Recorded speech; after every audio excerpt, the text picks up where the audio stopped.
Hello everyone, how's it going? Jeremy Langlois here from Houmas House Estate and Gardens. Wherever you are and whenever you are, I'm so glad that you're here today with us, and I am just so excited today because I am cooking my favorite dish that I like to cook in the whole entire planet.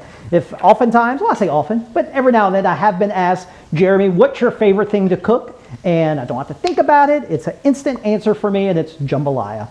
I love cooking jambalaya, so I'm just really excited today. And if anything, I might be all over the place because normally I keep these cooking segments to about 15 minutes or so, and I could very, very easily talk for 1 hour about jambalaya, no lie. I just love it so much. It's something I'm very passionate about. I have stories, the origin of the word, all that. We'll try to get to all of it, but jambalaya is not a slow process, so I already got things going. So let's go ahead, let's jump right in and let's talk all about jambalaya and let's get cooking.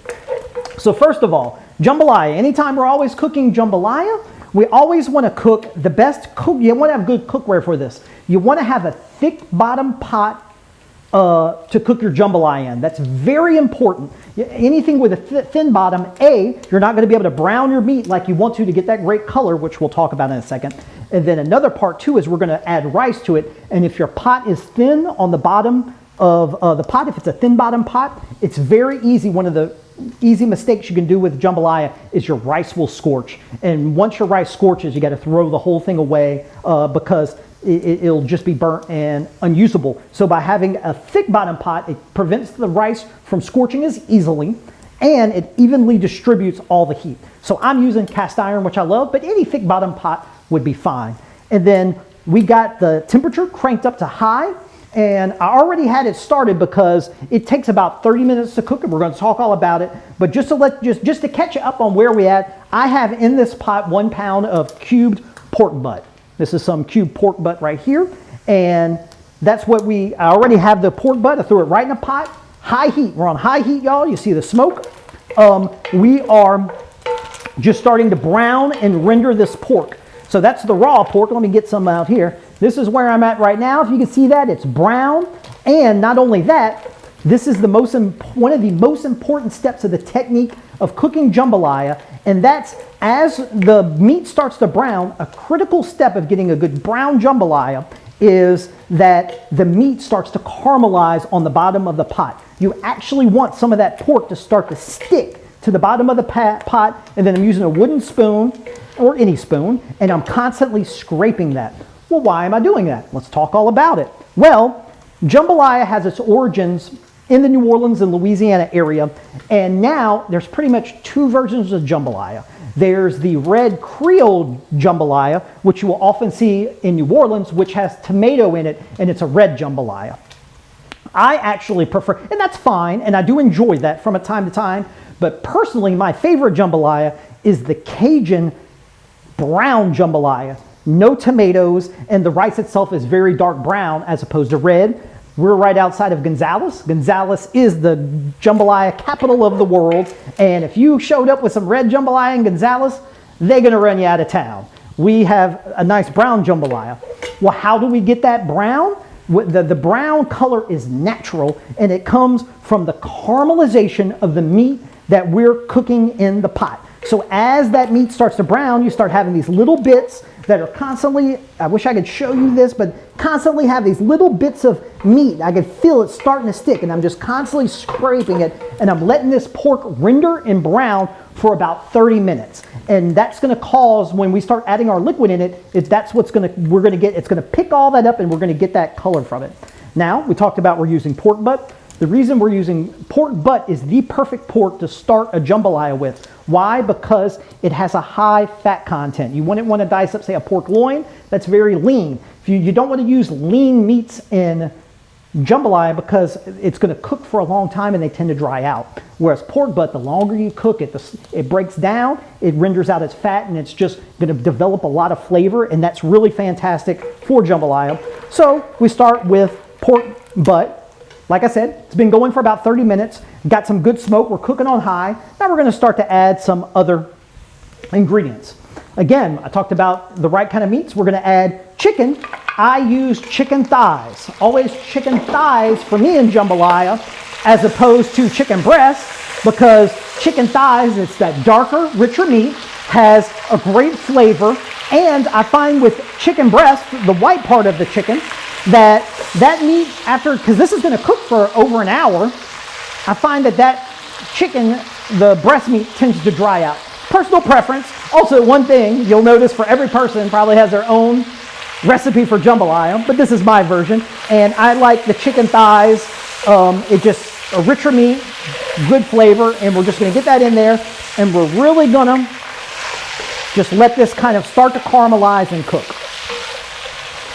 As that starts to brown, a good jambalaya is always going to have some good sausage in it. I'm using two kinds, but one thing that I know, I have people literally watching this, hello to all my friends out there, from all over the world, and one thing I wanted to show you was just how easy I think this recipe can be adapted to no matter where you are. I think at any grocery store you could probably find a close ingredient or a substitute that would be perfect in jambalaya, so I really encourage everybody here to give this a try. So what we're going to do is we're going to add some sausage. Now I have some, on everything I got here, I got some sausage, I got some stock we'll talk about in a little bit. I even got my Trinity. All this is just, I went to the grocery store and I wanted to do this as if I was cooking it, not at the restaurant where I have access to, where we're making chicken stock and all this stuff. I just want to show you, hey, I feel like this is what I do sometimes at home. I'll go to the grocery store, I'll buy some of these ingredients, and then I can prepare this very easily at home, and it's real simple. Don't have to do a whole lot of chopping or anything like that. So for the sausage, I'm using andouille, which andouille is a smoked pork sausage which has German influence, and the sausage itself, they use a real thick dye whenever they cut the meat. So it's almost like this spiced ham sausage, and it's so great in jambalaya, and it's a great Louisiana product. However, if you don't have access to andouille, sausage is going in now, if you don't have access to andouille, any good pork sausage is going to be fantastic, whatever you have. You have chorizo, that would be great, but any good smoked pork sausage is going to be really fantastic. We just slice it up and the sausage goes right in. Everything we do, the way that we're going to get as much flavor out of here as possible is really through the technique of slow cooking and really browning our meats to get that beautiful brown color, but it's also pulling out flavor, pulling out fat, and it all just goes together so beautifully. Another thing that I really like about jambalaya is just how flexible it is. Today we're using chicken and sausage, pork, but of course seafood jambalaya is fantastic. You could very easily have a crawfish, shrimp, or crab jambalaya. All that's fantastic. It's so flexible. And I guess the reason why I just love jambalaya so much is I was looking up online, jambalaya is actually in the United States the most popular rice dish in the country, right here from Louisiana. But this is just something I grew up on. This is soul food to me. I have one of my earliest food memories is just growing up. Once a week we almost always had jambalaya for dinner. So it was something that I just really enjoyed eating as a child. But then as I started cooking professionally in my life, one of my first jobs was working under my mentor, Chef John Folse, at his catering company. And during that time in the 90s, there was no such thing as a Louisiana wedding without jambalaya. And when I was just starting to come up in the kitchen, the head chef or the sous chef was always the one who would make the jambalaya for the weddings. And in my 16, 17-year-old brain, I thought, oh, well, I want to be the person making jambalaya because you're important if you're the one who makes the jambalaya. So I made it a personal mission of mine to be the guy that, hey, teach me. I wanted to learn all about it, show me how to make it. And eventually I worked up to the prestigious position of the jambalaya cook for all of the weddings, and I would not give that position up. I probably would make 300 batches of jambalaya a year for all the weddings that we do, and I did that for years. So it's just something that I always enjoyed cooking, and I just really love preparing jambalaya. I love that it's all about the technique and having the good ingredients. It's all about taking the time to really get that nice natural color of browning your ingredients and really taking your time, and it'll come together perfectly.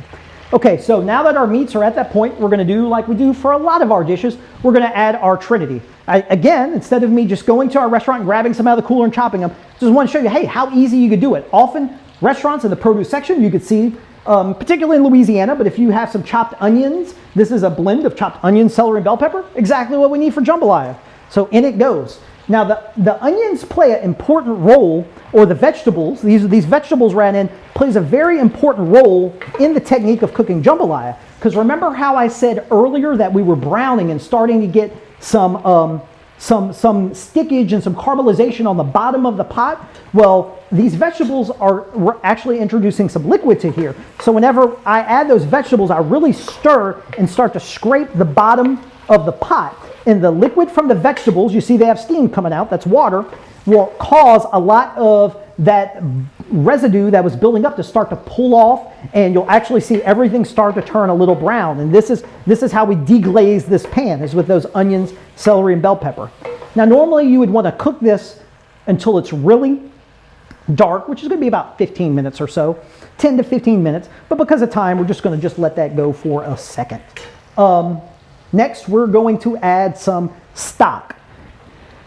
I'm using chicken stock. Any stock would be good. And again, just like I went and grabbed my vegetables, my onion, celery, bell pepper for the store, I always talk about this. I'm a big fan of when you're making soups and sauces and you need a stock. And you know, I get the average person at home, they're not going to have time to make chicken stock all the time. So a great alternative is just buying these boxes of chicken broth. So I have 2 boxes here. Each one of these boxes are about 4 cups of liquid each. That's important. So to know that, you always want to measure your liquids, or just follow our recipe that we're going to put online. But if you're making jambalaya at home, the one thing you want to do is always measure your liquids, because whatever your stock comes up to be, let's say you added a gallon of stock, or in this case 8 cups, you always want to half that, and that's how much rice you're going to add. You add half as much rice as liquid, and that's your ratio. So for this, we have 8 cups of stock. We're eventually going to add 4 cups of rice. This is a 1 quart container. 1 quart is 4 cups. So 4 cups of stock. Now what we want to do is I've never turned this off of high. We want to bring it up to a boil, and then that's going to be the first time we turn it down and just let this start to simmer. But what we want to do is just have this start to come up to a boil. As it starts to come up to a boil, I'm going to go ahead and start adding some salt. I'm going to add some pepper. Oh, well, I forgot to add this in earlier, but we're going to put it now. I'm throwing in some garlic. Now, I'm only going to comment on this. I often, next to the grocery store, they have that thing, they often have minced garlic in the grocery store next to the onions and celery.